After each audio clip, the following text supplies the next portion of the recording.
Never in living memory have families got so much poorer over a single parliament. Despite promises of levelling up, social mobility in this country is at its worst in over 50 years.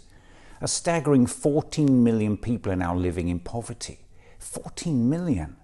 1 million adults can't afford to eat every day. 9 million are skipping meals and cutting back on food. A record 2.1 million people are now using food banks. 7 million households going without heating. We've got GPs prescribing nutritional drinks to starving patients, thousands being hospitalised with malnutrition. And the number of children in food poverty has doubled in the last year. It's actually doubled. 1.2 million households are now on the waiting list for social housing. We've got untreated sewage dumped in our rivers, crumbling schools and hospitals, millions waiting for routine hospital treatment, and thousands dying every year on NHS waiting lists. And if all that pain, all that misery wasn't enough, we now face a democratic crisis in the UK as this completely out of control government shuts down accountability in Parliament, through the courts and on the streets. We clearly have a problem with human rights law in this country that is making it difficult for us to achieve our objectives. They don't even try to hide it anymore.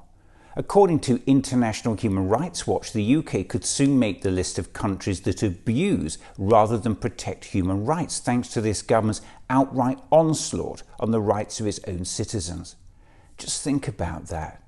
During the past 12 months, we've had an anti-strike bill designed to rob millions of workers of their democratic right to strike, force them to work against their will, and allow them to be sacked if they refuse. An Elections Act will lock millions of people out of the electoral process, a blatant act of voter suppression by the government. And now new laws will strip back our right to protest and limit our rights to judicial review, an affront to the very principles of fairness and government accountability. And it's about to get worse. We do need to leave the European Convention on Human Rights. Suggesting we join countries like Russia and Belarus by pulling out of the ECHR is completely insane.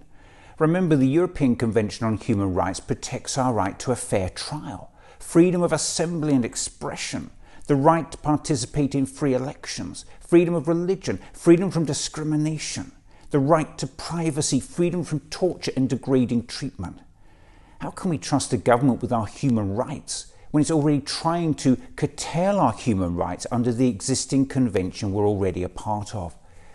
This is why I'm helping to launch Campaign for Social Justice, a new campaign and platform to give campaigns for social justice a voice. Because social injustice is not confined to a single issue. It affects every aspect of our lives, from poverty to housing to human rights, and only by working together can we ever hope to eradicate it. At Campaign for Social Justice, we want to give campaigns for social justice a voice on our social media platforms, a voice they've been denied by UK mainstream media. We want to enable them to reach millions of people with their campaigns, and you too can get involved and help by supporting the campaigns we showcase, liking and following their pages, sharing their posts and content, helping to spread the word, by volunteering and donating to campaigns if you can. So let's do this, because together we really can make a difference.